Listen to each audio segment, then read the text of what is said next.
Welcome दोस्तों, स्वागत है आप सभी का हेलो शिक्षा की यूट्यूब चैनल में। बिहार डीएलएड एंट्रेंस एग्जाम 2023 का प्रिपरेशन चल रहा है और इसमें साइंस का 20 मार्क्स का प्रश्न पूछा जाएगा।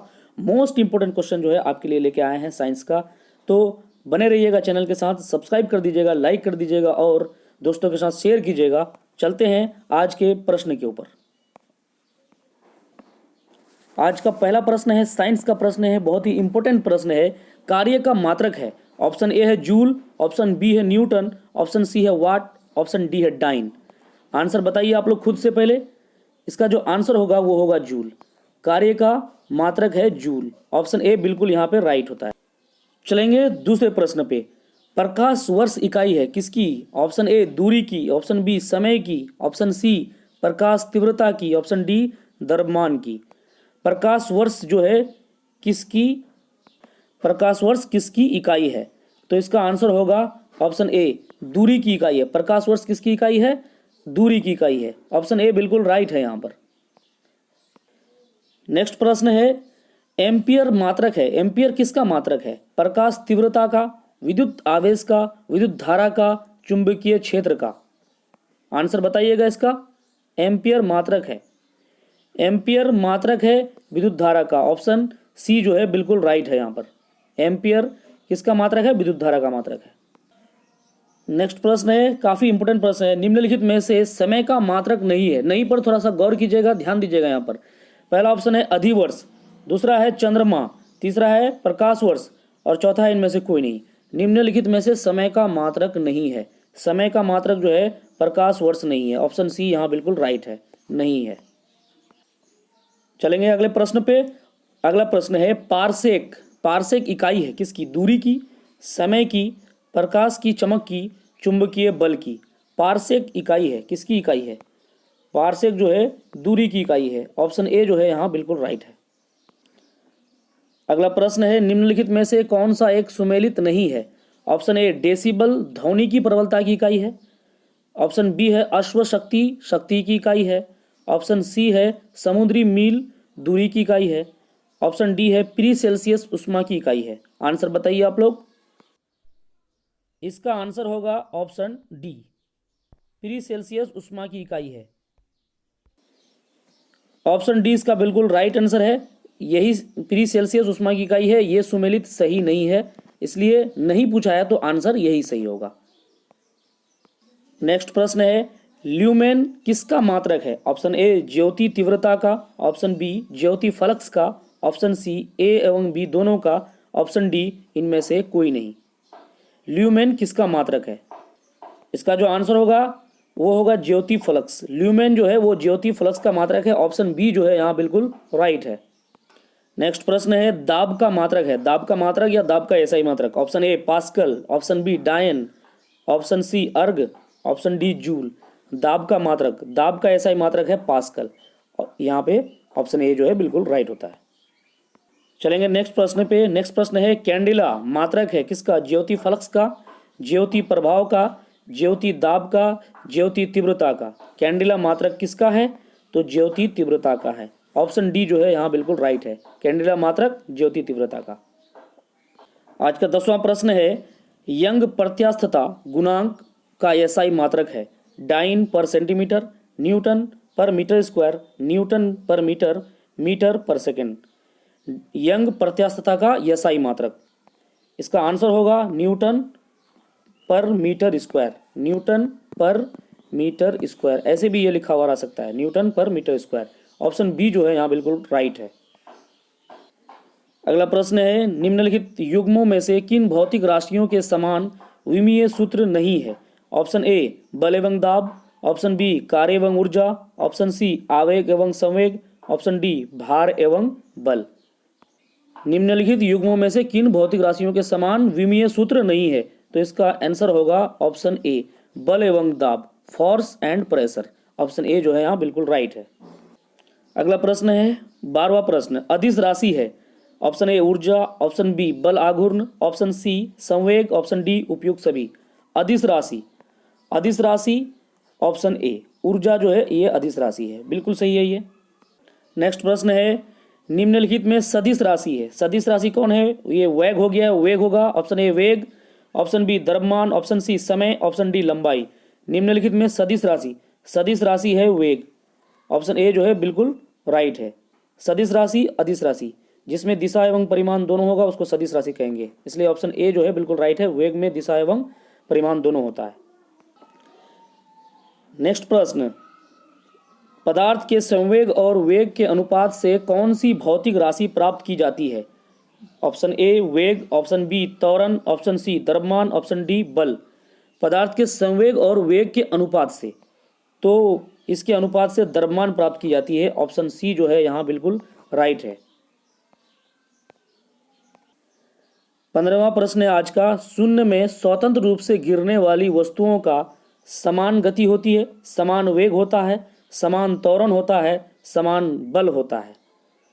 शून्य में स्वतंत्र रूप से गिरने वाली वस्तु का समान वेग होता है, यानी कि ऑप्शन बी जो है यहाँ बिल्कुल राइट है, समान वेग होता है। आज का 16वां प्रश्न है, जब 2 kg वाले द्रव्यमान पर 5 न्यूटन का बल लगाया जाता है तो उत्पन्न होने वाला त्वरण होगा। ऑप्शन ए है 2.5 मीटर पर सेकेंड स्क्वायर, ऑप्शन बी है 2.5 मीटर पर सेकेंड, ऑप्शन सी है 25 मीटर पर सेकेंड, ऑप्शन डी है 25 मीटर पर सेकेंड स्क्वायर। F बराबर एम ए ये बल का फॉर्मूला है, इससे आप निकालेंगे तो आपका आंसर होगा 2.5 मीटर पर सेकेंड स्क्वायर। ऑप्शन ए जो है यहाँ बिल्कुल। अगला प्रश्न है 17वां प्रश्न है, किसी भी स्थिर या गतिशील वस्तु की स्थिति और दिशा में तब तक कोई परिवर्तन नहीं होता जब तक उस पर कोई बाह्य बल सक्रिय न हो। यह है न्यूटन का गति का विषयक प्रथम नियम, यह है न्यूटन का गति विषयक का द्वितीय नियम, और ऑप्शन सी है न्यूटन का गति विषयक तृतीय नियम, ऑप्शन डी है गैलीलियो का गति का विषयक नियम। आंसर बताइएगा आप लोग। तो इसका आंसर होगा, सबको पता है, इसका आंसर होगा ऑप्शन ए। जब तक कोई वस्तु जहाँ पे खड़ा है, जब तक कोई बाहरी बल उस पर नहीं लगाया जाएगा तो वो न हिलेगा, न डुलेगा, न उसका विस्थापन होगा। जब तक बाहरी बल नहीं लगाएंगे तब तक वो वहाँ से विस्थापित नहीं होगा। ये न्यूटन की गति का जो है प्रथम नियम है। ऑप्शन ए जो है यहाँ बिल्कुल राइट है।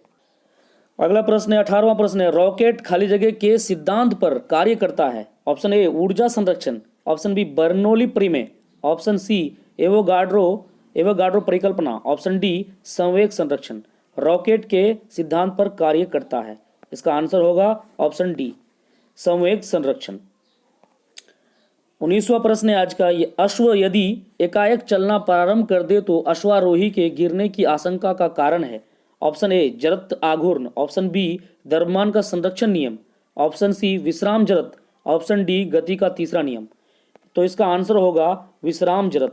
ऑप्शन सी जो है बिल्कुल राइट होगा। अश्व यदि एकाएक चलना प्रारंभ कर दे तो अश्वारोही के गिरने की आशंका का कारण है विश्राम जड़त्व, क्योंकि वो उसके बॉडी पे रहता है तो वो विश्राम में रहता है।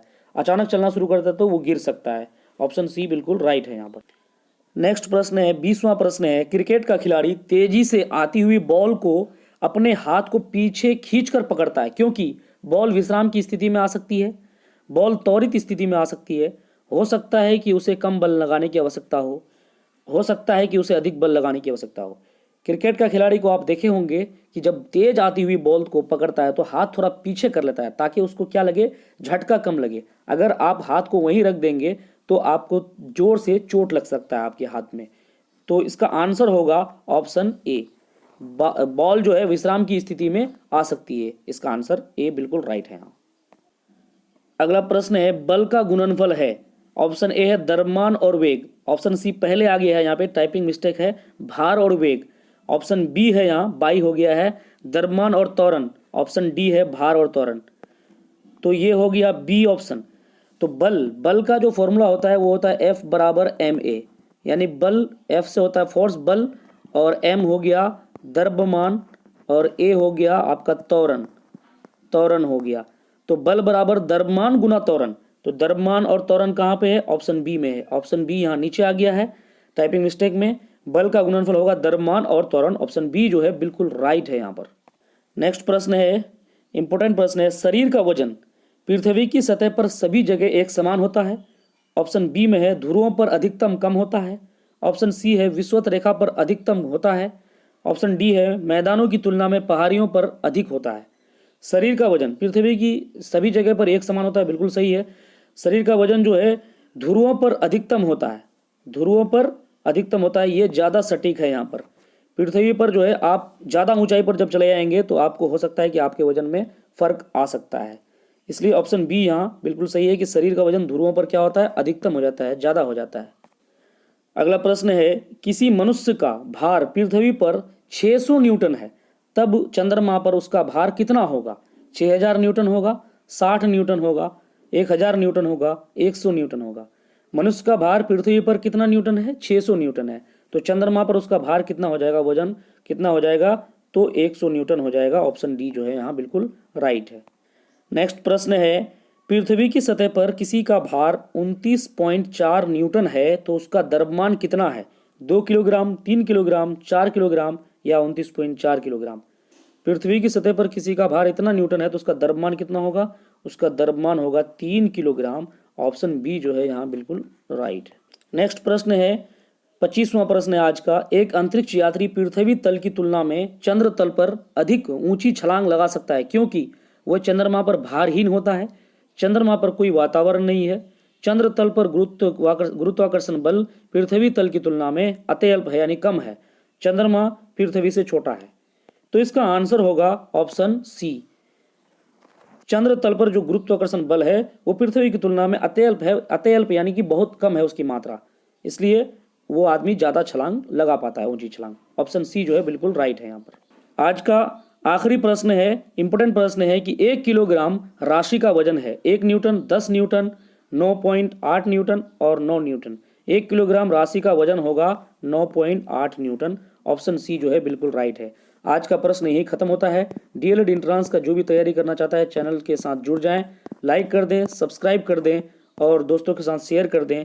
थैंक यू, धन्यवाद।